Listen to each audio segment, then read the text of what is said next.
প্রথম থেকেই সকল নৌপথের যাত্রীকে বাড়ি ফিরিয়ে নিয়ে যাওয়া এবং ঢাকায় ফিরিয়ে নিয়ে গিয়ে যার যার কর্মস্থলে যোগ দেওয়ার বিষয়ে আপনাদেরকে অবগত করেছিলাম। আজকে ছুটি শেষ, আগামীকালকে থেকে অফিস শুরু হবে সরকারি এবং বেসরকারি।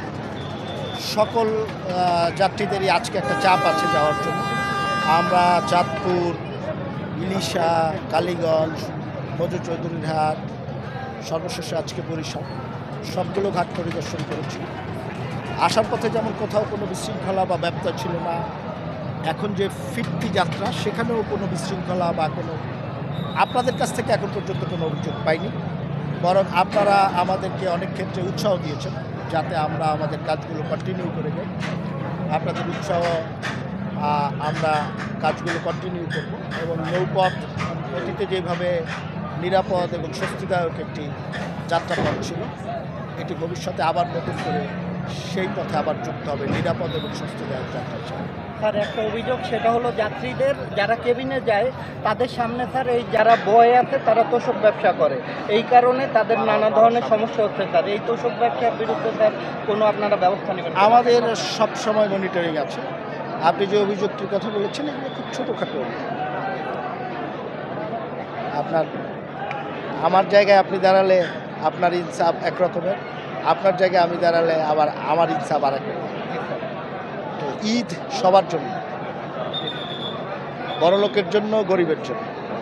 তো সবারই উচিত আমাদের সবাইকে নিয়ে ঈদ করার একটি মানসিকতা তৈরি থাকা। সেই জায়গাটি যদি আমরা সবাই ধারণ করি, পবিত্র ইসলাম ধর্মে যেটি আছে, সবাইকে নিয়ে ঈদ করবেন, সবাইকে সাথে নিয়ে কাজ করবেন, সবাইকে নিয়ে উৎসব পালন করবেন, সেই মানসিকতা যদি থাকে, এবং নিশ্চয়ই আছে, এবং এটি যুগের পর যুগ ধরে এই বিষয়গুলো আছে, সুতরাং ছোটোখাটো এই বিষয়গুলো আমার ধারণা যাত্রীরা ওই মানবিক এবং নৈতিক মূল্যবোধের জায়গা থেকেই নেয়। ইসলামও সেটিকেই সমর্থন করে। Thank you sir.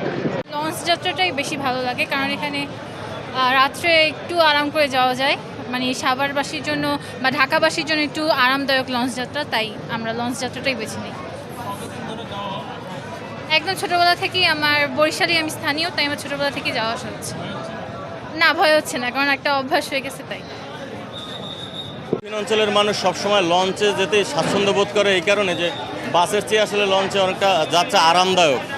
তুলনামূলক ভাড়া আগের চেয়ে একটু বেশি মনে হচ্ছে এই বছরের ঈদে, কিন্তু গাড়ির চেয়ে লঞ্চে যাতায়াত বেশি করায় মানুষের এবার লঞ্চ মালিকটা একটু বাড়তি ভাড়া নিচ্ছে এরকম মনে হচ্ছে। লঞ্চে যেতে ভালো লাগে, এমনি রিল্যাক্সে যাওয়া যায়, এর জন্য আর কি লঞ্চে যাই। আর কি এমনিতে গাড়িতে তো অনেক জঞ্জাট হয় আর কি, যেহেতু অনেক বিরক্ত হয়, বাচ্চা নিয়ে যাওয়া যায় না অনেক দূরে, এই জন্য লঞ্চে যাই। বর্তমান যে অবস্থা, সেক্ষেত্রে আপনার যে ভয়াবহ যে আপনার যে গাড়িটার যে অ্যাক্সিডেন্টের যে অবস্থা, এই অবস্থা আমি মনে করি যে আপনার লঞ্চ অনেক স্বস্তি আছে আর কি, আরামদায়কভাবে আপনার জার্নি করা যায়। হ্যাঁ, আর লঞ্চের ভাড়া সম্বন্ধে হচ্ছে গিয়ে আপনার ভাড়া মোটামুটি যতটুকু আপনার সরকারি যেমন নির্ধারণ করা আছে, আপনার ওই টাইপেরই ভাড়া নিচ্ছে তারা অগ্রিম কোনো ভাড়া নিচ্ছে না। হ্যাঁ, আর আমি মনে করি সবচেয়ে আপনার যদি আপনার একটু আরামদায়কভাবে যেতে চায়, আর সেহেতু আমি লঞ্চে আপনার যাতায়াত করাটা ডিপেন্ড করি।